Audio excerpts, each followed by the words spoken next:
Have we started? Okay. All right.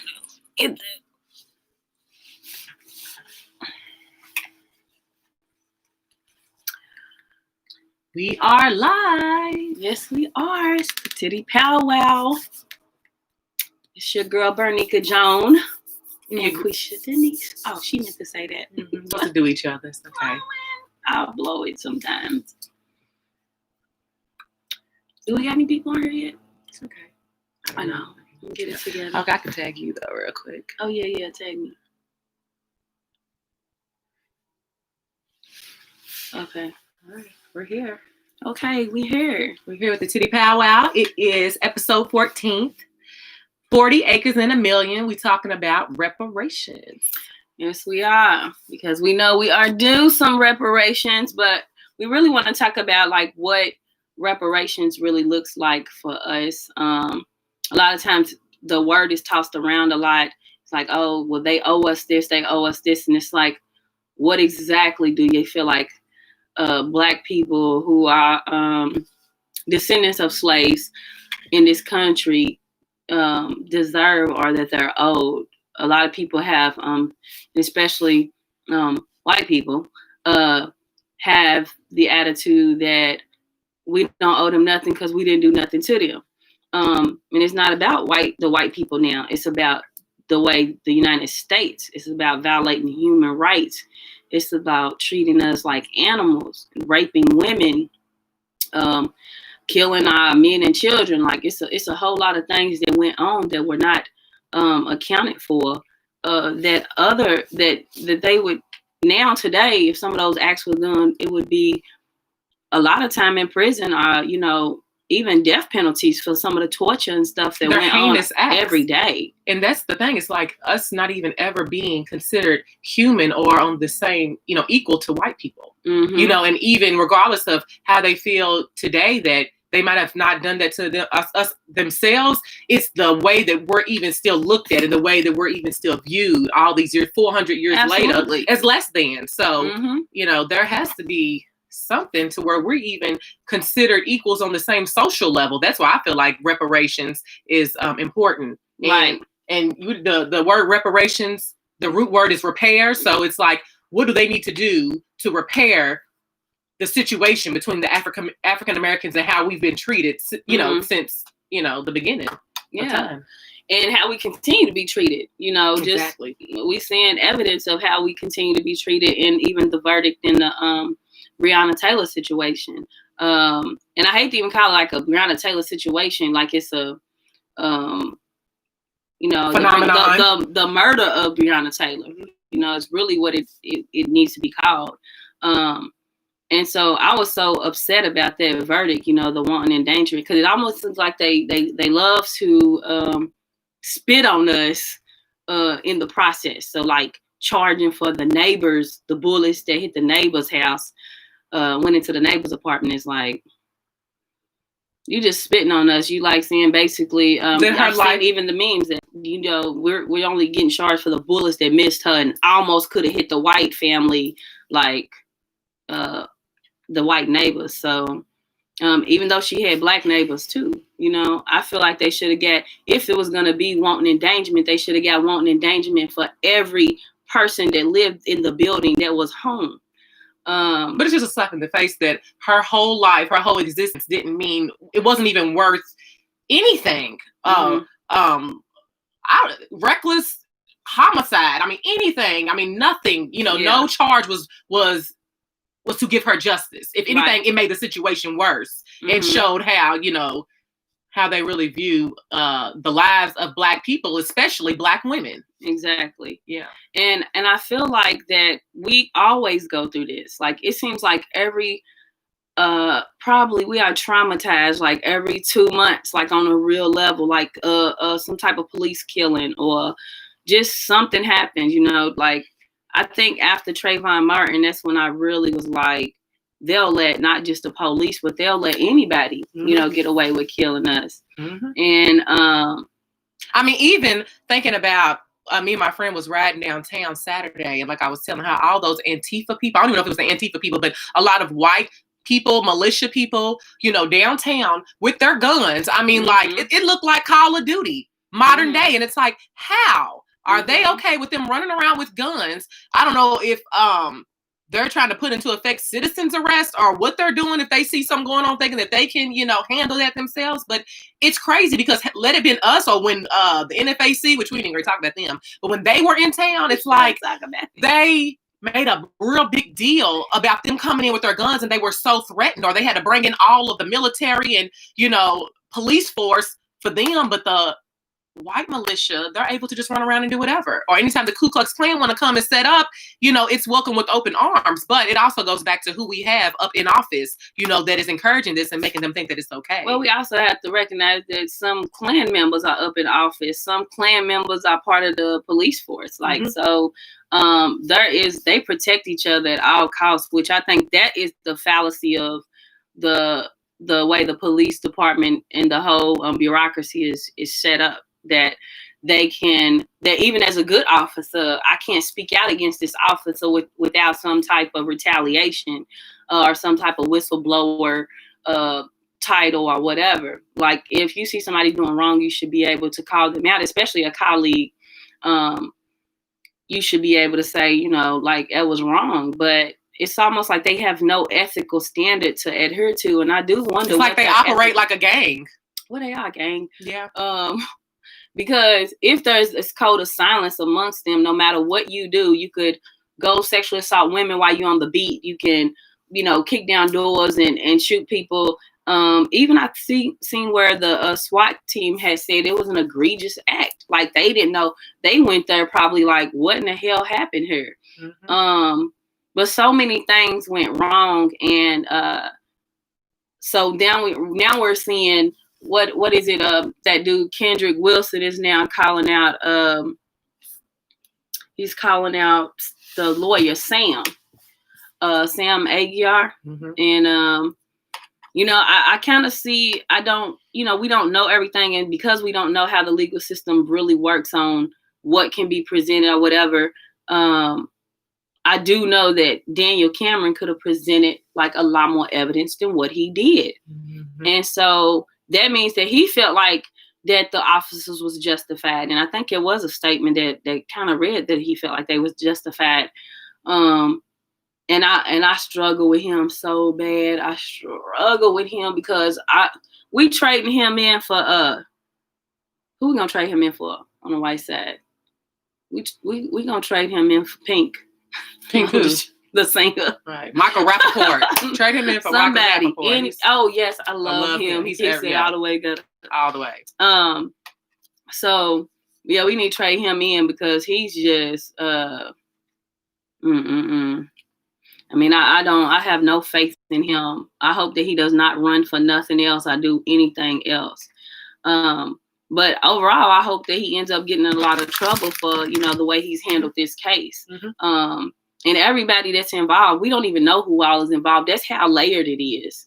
Because even when that guy, and I'm not sure that he's all the way 100 on everything, the Kendrick Wilson guy, it's kind of hard when things are going on like this because people could say, oh, well, he's just trying to get attention. But they could also say, oh, somebody talking about it on the podcast is trying to get attention, But it's like, no, everybody's affected and everybody's talking about it. And that's just what's going on right now. Exactly.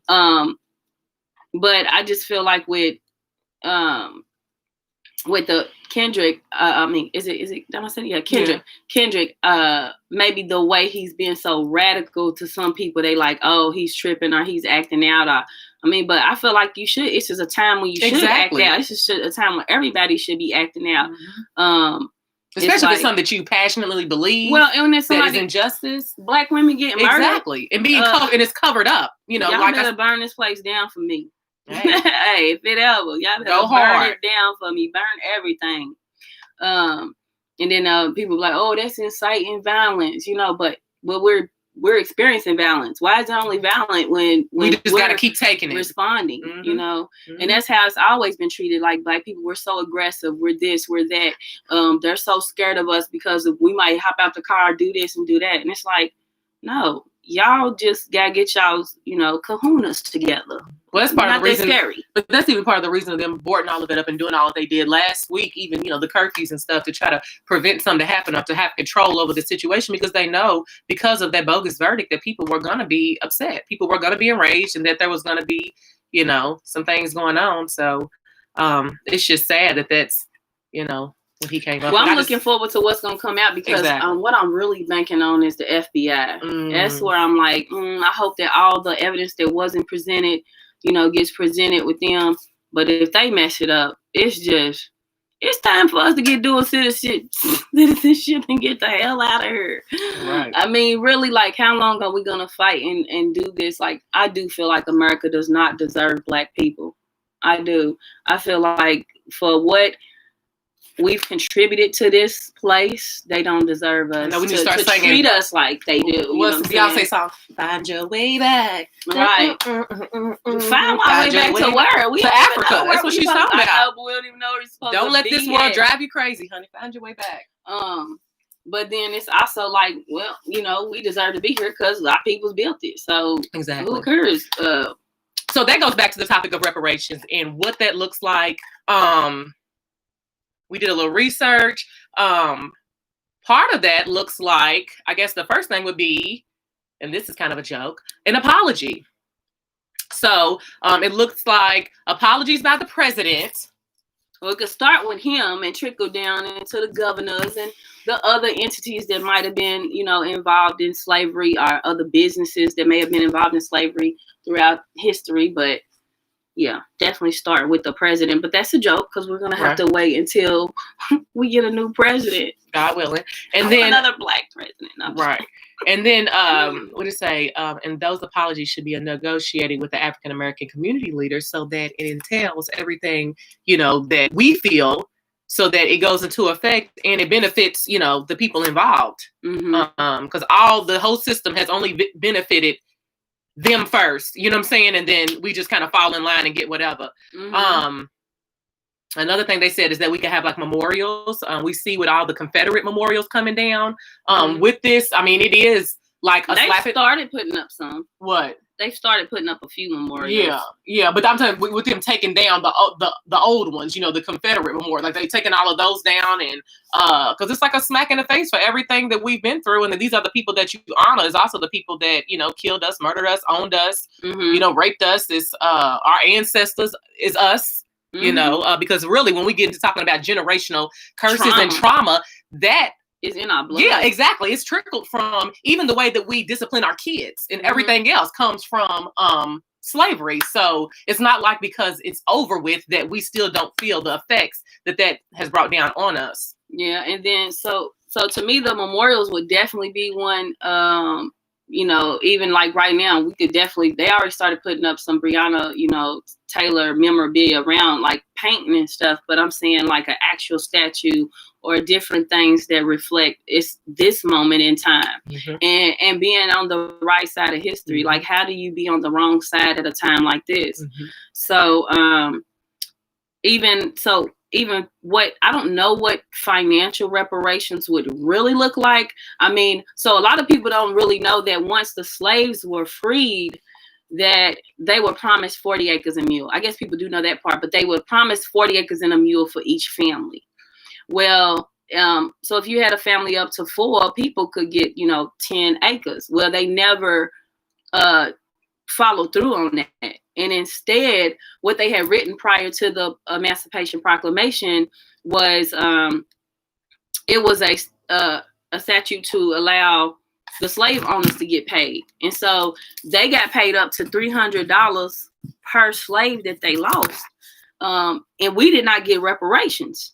We did not get our 40 acres and a mule. So now there's 40 acres and a million. Right. You know what I'm saying? Exactly. Now you owe us way more than that. Right. But they basically gave them up to 300. So at this time, I feel like it was about, and this was in DC. So at the time they did it, about 3,000 slaves is what, close to 3,000 slaves is who was freed and are released, and then up to $300 per slave. So you got to think and that's worth in today's time, that $300 is $8,000 around 8,000. So they gave out, if they would have gave 300 for each slave, they done gave out almost 24 million, to help out the slave owners who had the land. So reparations definitely look like land and home ownership to me. Like there should be programs that help Black people attain home ownership. And I know we have some throughout the country, but I'm talking about like on a real level. This credit score stuff, is ridiculous. Like playing a game. And if you're not a person who, if you live in survival mode, getting to the point of home ownership is very difficult. Exactly. So, and I guess that would be the financial reparations, not necessarily monetary, disbursements, but more or less like, I guess I'm gonna take the monetary too, though. Right, I would too. But like even like having an 800 credit score, because that's at the end of the day, people, it's all about social status here, and people already look at you, look at us looking down on us. So it's almost like if we came in, all on the same playing field, then, everybody has a fair chance and a fair shot to kind of get where they need to go. And that's the thing, like you said, people growing up out of survival mode. And a lot of the times, Black people, it's a big accomplishment for you to buy a house or own a home, whereas in the white community, they pass properties down to families. They have lake houses in the families and beach houses. And, it just all stems from their ancestors, that had these cotton fields that we picked. No. Exactly. And was able to make these, have these properties to pass down to their families. But, I think that's kind of how it would look. And then education, free education. Yeah, college should be free. Because because when you're thinking about reparations, talking about repairing, what was broken? What was broken is we weren't allowed to read. We weren't allowed to be in the institutions that they had at that time for people to learn. So we had gotten a lot behind. Even now, when you still going to college and doing things, it's still when you're in school. Because me being in school, very rarely was it a lot of me in the classroom. You know what I'm saying? And maybe because of where I went to school at too. In Kentucky, is a less Black folks around. But I don't know. I feel like with the education piece, that should be free. There's no way I should have these student loans. Pay my student loans back. Yes. I don't want them. That's the thing. If you didn't have student loans, you wouldn't have to worry about that, less stress, through school. It just would make everything around the board easier. And but even before, I don't know when they stopped, but they used to bankrupt medical students' student loans. They used to bankrupt them. I need to find out if they can still bankrupt loans now. But anyway, it would be free healthcare, because what has been impacted our health. We have a lot more health issues than other people have, and that has a lot to do with mental stuff that goes on with us too, that manifests in the physical. So the depression, anxiety, all those things that, end up bothering us, and we end up having a lot of issues. So I definitely think healthcare is a huge one, with therapy falling underneath that. Oh yeah, definitely therapy. I mean, mentally we still recovering mentally. That's what people don't understand. We're in a constant state of recovery. We stay having to recover. College should be debt free. IUDs and other contraceptives should be free. I would take cash as king. They would give us a 750 credit score and still double our interest rate. I'm saying. For real though. Yeah. Give me cash. Yeah. But yeah, so the healthcare, I feel like we have to get a handle on our health.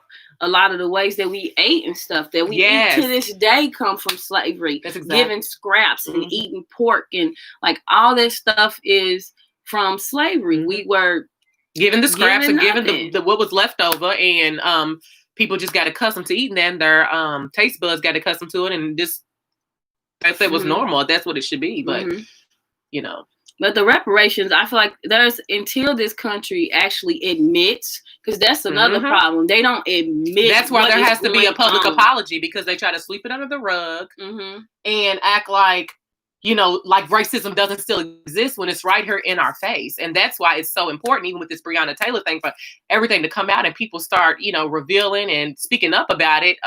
Because it's just showing that racism is very much still existing here, and especially in Kentucky.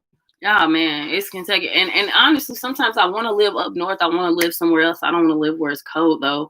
But there is a part of me that just wishes I could live in like a community of just,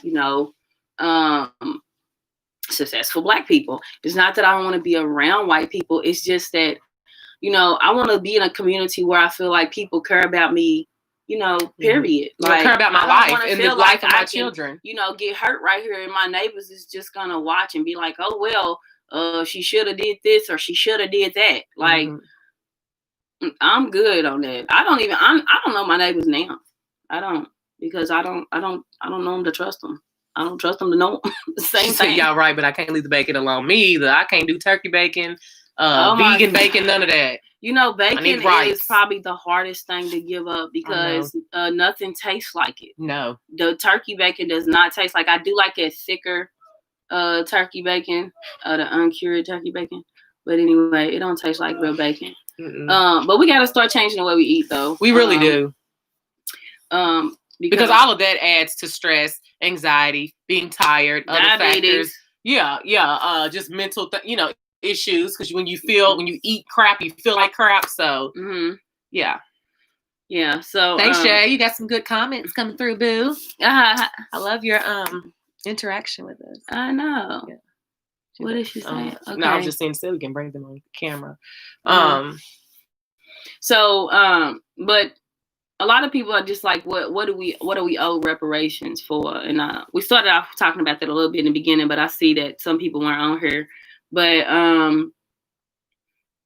the rapes, the beatings, the mental anguish, the continued mental anguish that, you can be in this country and still feel like feel nationless, like you feel like you don't have any type of like leader or anybody really fighting for you. Well, it's like as soon as all of the verdict comes out with Breonna Taylor, then Trump wants to come and say that, he wants to promote him to Supreme Court. And I'm like it's an incentive for him. It's another spit. It's another spitting on us again. Exactly. Just like they spit on us, charging them for the bullets that didn't hit her. Yeah. That's he's rewarding his puppet. Him and Mitch McConnell's puppet. I'm going to reward you for not giving justice or just continuing to play a part in my racist tirade.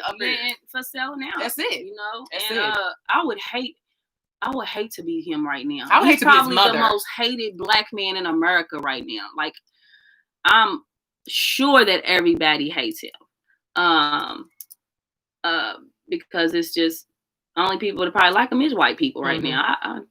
And the few. So another thing. Oh my God, the conservative Black Christians.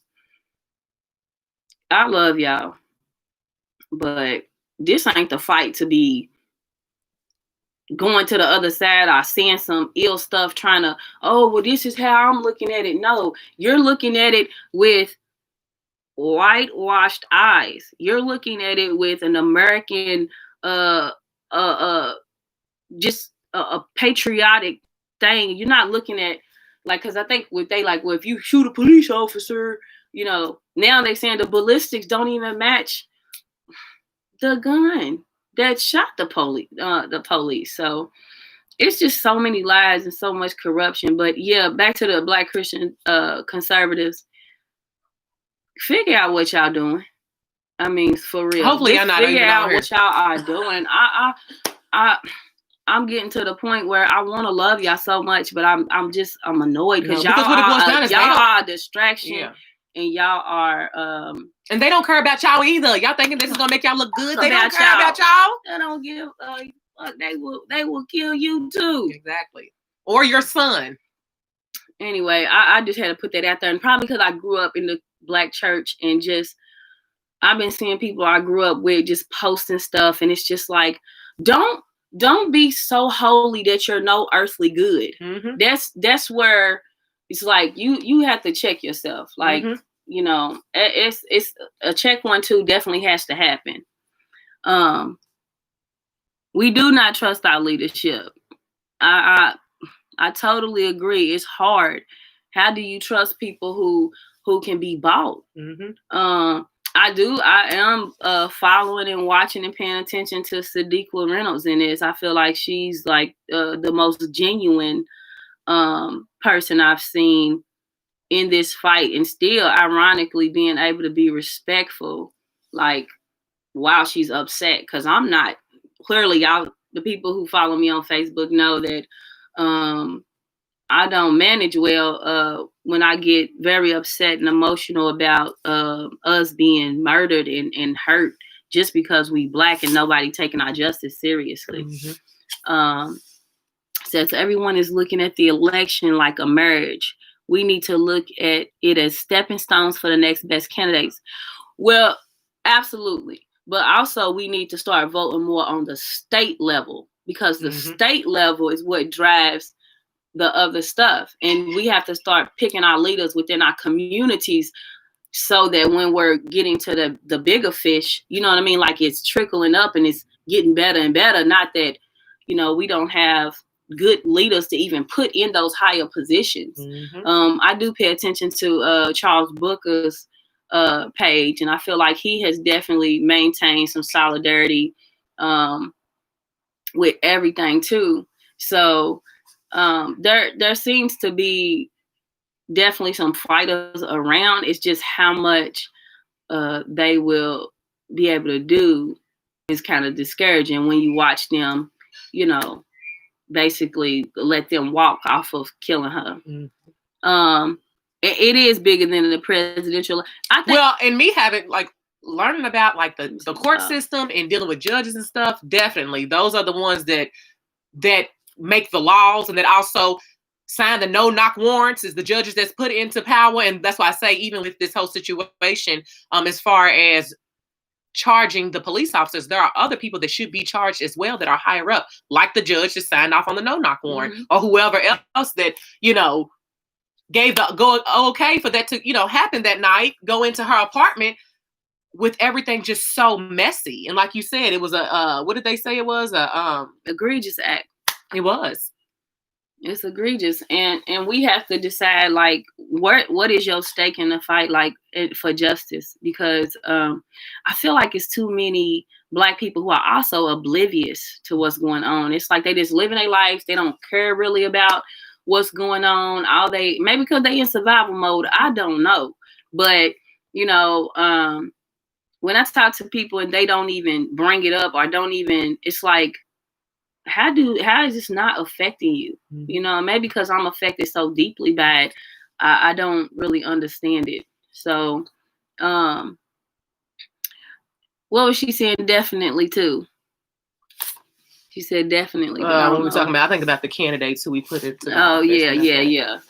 So it's just, it's heavy. It's heavy what needs to happen, and the reparations for us, they need to come sooner than later.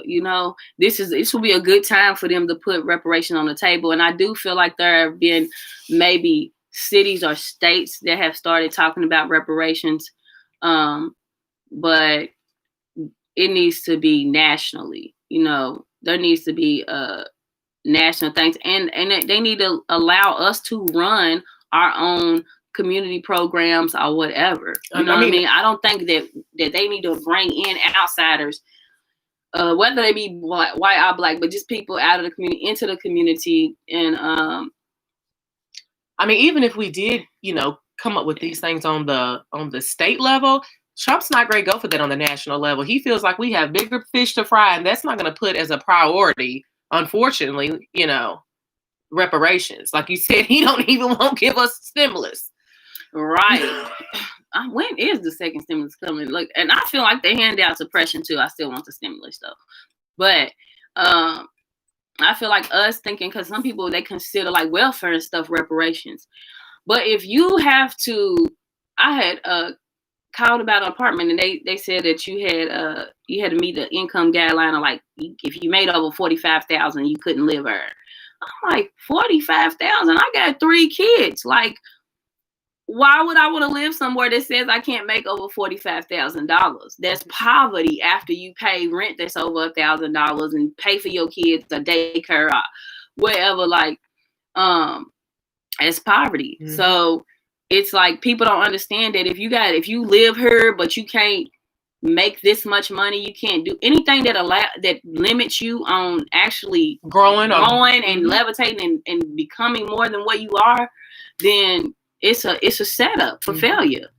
And people get caught up in that. And that's how you end up with generations of people in the projects are in low income housing. You know, the daughter grows up, she gets her apartment there when she turned 18. The whole family lives there. She said definitely to the state level. Okay.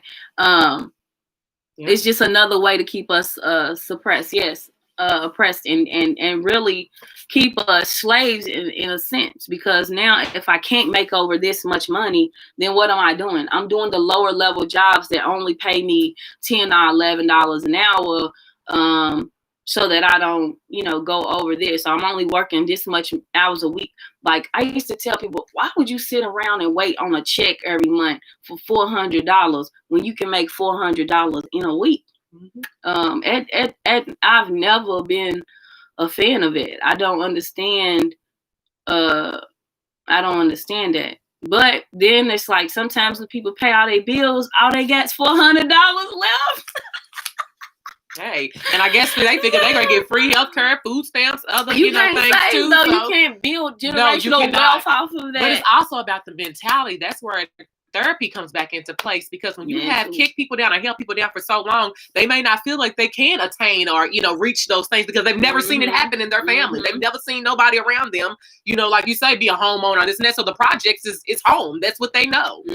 And being from the projects, Iroquois projects, I really felt at home. I've never felt safer, and it's so weird because when I look back and I was just talking to somebody that used to be in the projects, and I was like, man, it was so much going on out there, like crime wise, but I felt safer. I still feel safer in the projects than I do in the neighborhood I live in now, and I don't even live in a bad neighborhood. You know what I'm saying? I live in a historically Black neighborhood, but it's mixed now.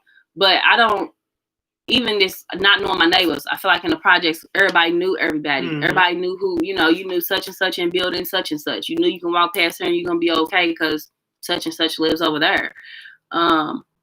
It was more of a community. We was just talking about that earlier, though, me and this girl, about because we were talking about the 40 acres, and I'm like, you could set up your own little community. You know what I'm saying? I can't think of where that is, but I was reading an article where some Black people came together and put their money together and bought some land and was going to start their own little community. And it sounds, if you got people that can perform all of the necessary jobs that you need, to have a community, whether it be a farmer's market and, a dentist, a Black dentist, and to have that on land or in a small community, that would just keep all the money flowing within each other, buying Black and supporting Black. And also, especially with Black doctors, like, Black women are dying at a higher rate than any race, giving birth. So if we had that, like the Black doctors that we could trust, in our community, then people would definitely feel more safe and secure. But we do have Black practitioners. We do. You have like, I don't know if she's a doctor or not, but there's, what's her name? Jarvis. I think she might be a nurse practitioner or a doctor. You got Ashley Miller. You got Christy Elliott Cox and associates. There are some Black like healthcare providers around. It's just us, being, and that's the thing. So, being educated on who's available to you, So, we don't always know. And then back on the reparations thing, what I forgot to mention was when you were talking about the land. You said something that made me think about them. They were supposed to give us land that was confiscated from the Confederates. They lost the war. Hey, Confederates, y'all lost. You know what I'm saying? Y'all lost the war. It was an L. Like the fact that they still have monuments up, like they won something. You lost. Like And then they say you need to get over slavery. Well, why y'all keep riding around with Confederate flags when y'all lost? That is crazy to me. Mm-hmm. That's mental illness. Mm-hmm. Come get my card. But it's just so much to it. So they were supposed to give us that land back, or give us the land, and then once Abraham Lincoln was assassinated, they decided that they was not going to follow through on what they were going to do as far as 40 acres and a mule. And so they gave that land back to the Confederates. Mm-hmm. And then we just out here. Imagine getting out of slavery. You free. Everybody, all you want all your life is your freedom. And then you get out here just like a teenager. You get out here and you ain't got nowhere to live. You know what I'm saying? So you got to go back. And what you got to go back and beg the person who enslaved you. You have to beg them to give you back. I mean, give you employment so that you can take care of yourself. Maybe $10 an hour. You know what I mean? Like, it was that silly. And you're back in captivity again. You have nothing. So now people, they talk about us like, oh, they don't want nothing. They this.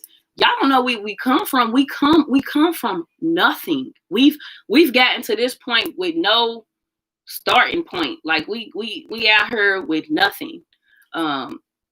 So the way that they even ended slavery with nothing set up for people to succeed or to really live, because it was not meant. And then they was actually paying people to to leave the country. Mm-hmm. And I feel like it might have been like $100 for immigration or something. But they can pay me to leave the country. Give me $100. What she say? Doing our research. Mm-hmm. Yeah. Yeah, I think she's saying like doing our research is going to be better.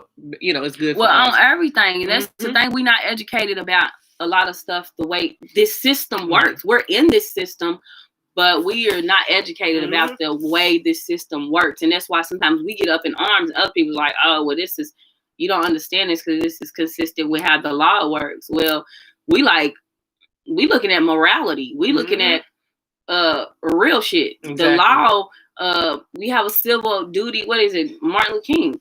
You have a civil duty to disobey unjust laws. And that's it. Like slavery used to be legal. So just because it's legal doesn't mean that it's fair and just. So at this point, that's what we do. It's just, we're not even fighting for, we don't even want revenge. You know what I'm saying? We want equality and they justice. Should be lucky that we this nice. That's what makes me not understand. Like, we're still a very kind people overall, considering how disrespected and how abused we've been in this country. And then the continual mental abuse with the tragedies happen, there being no justice. You're teaching young Black kids and making adults feel like we are not safe. That's why the anxiety there. That's why the depression is there. That's why the oppression is there, because we feel powerless. Yeah. And then, like I say, even boarding up the buildings is showing that you all care more about buildings than actual human life. So that's where all the rage comes from, and the looting, and people getting upset and wanting to burn things down. And I can't say that I don't understand. Right. And it's just a lot of audacity to, we talk about the audacity, but even Daniel Cameron and that whole decision, like it's a lot of audacity for the world to watch everything that's happened. And then that be the only charges that was brought.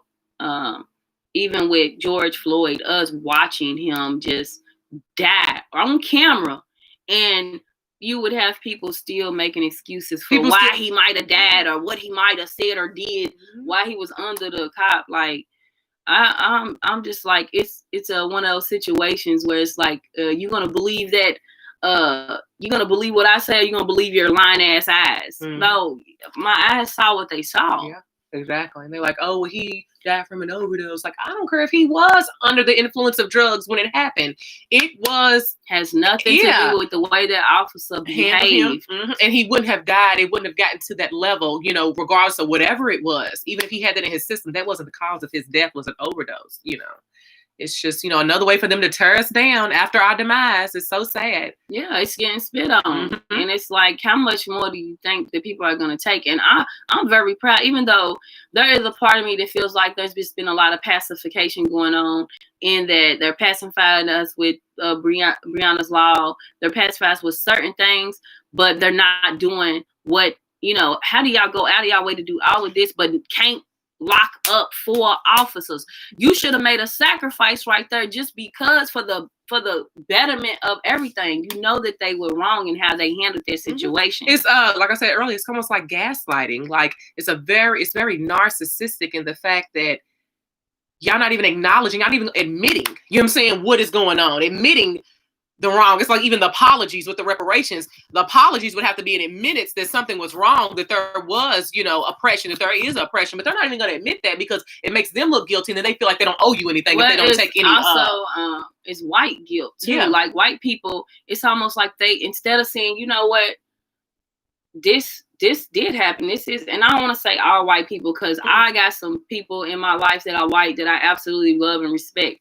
But there are those white people, you know what I'm saying? It's different from them, that, you know, the ones I love and respect, they different from these other ones. And that's, you know, the same way a person might feel with, you know, different people in different races, but they are believe almost like we deserve, you know, whatever comes to us. Yeah, or they feel that they are superior. Those are the ones that Charlemagne the God calls crack-ass crackers. When you really feel like because you were born white or born into, you know, this ethnicity, that you are superior to us. And I don't care who you are. If you think you're superior to me, you a crack-ass cracker and your mammy. And that's what it is. I don't care. Well, I feel like nobody's superior. Like I don't feel like I'm above anybody, but nobody's above me either. No. And that's why I walk into every room like, I own this. I may not own nothing in there, but it's mine while I occupy it. So, but we would like some of your thoughts, you know, about what y'all might think reparations are, you know, what reparations would look like. Like we said, apologies, you know, memorials, financial dispersions, definitely, but not really. We don't know how that would look. And then also, I just said, tell them again. I will. Oh, shoot. And she was like, look, I said it. She was like, you done got me thrown off. Apologies, memorials, financial reparations, education, healthcare. It needs to be a whole system overhaul, a justice system overhaul, like undo these laws that are discriminatory against us, you know, close the educational gaps, the disparities between us and our white counterparts as far as opportunity. Exactly. So, because that's the thing, like in so many jobs, you just equal the playing field all around. You know, they'll never be equal. It's not. Well, it's like you could tell. It's almost like they even in certain. It's funny. Even some people, I have you know, people on my page, different people I follow and stuff, and it's funny how it's almost like you can see, you know, certain people when they post their corporate jobs or whatever, like that you're the minority, you're the token black person. You know what I'm saying? Because they only have to have a couple of us. You know what I'm saying? A couple of us, or an Asian, you know, Asian person, or, you know, Hispanic person. But really, it's only done just to meet that mark or meet that quote. It's not that you really feel like we need the black community or need, you know, this person, or this person has enough value to come to our company and, you know, contribute, and we really want them there. It's almost like, okay, yeah, we got this one, we got that. Okay, we're good on that. But something that I seen, who was it that they said something about, like, there are white people that they don't believe like that black people can lead white people. You know what I'm saying? Like that dynamic, and of course, it happens all the time. You got people in high positions and select, you know, things. I felt like was the president of Sam's and Walmart and all that. She's a black woman, I think. Lowe's is too, but President Obama. And then to think about it, see who they elevate though, right? The black woman. Right. They still have not started to really promote black men to the extent they should, unless they are Daniel Cameron. Mm-hmm. First of all, from now on, a Daniel Cameron. We done with Uncle Tom. We got a new one.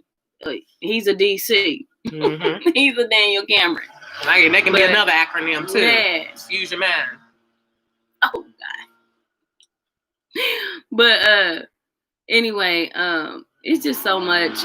We thank y'all for like tuning in with us today, just to have this conversation. We definitely want to see some change. Change is gonna come. Yeah.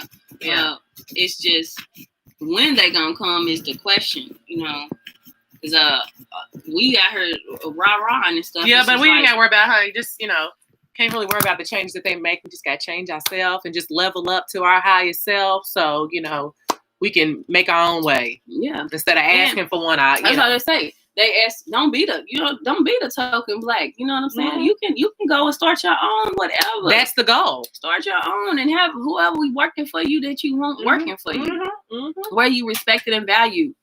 I actually work at a counseling agency in Indiana, and it's predominantly white. And I feel like there's been no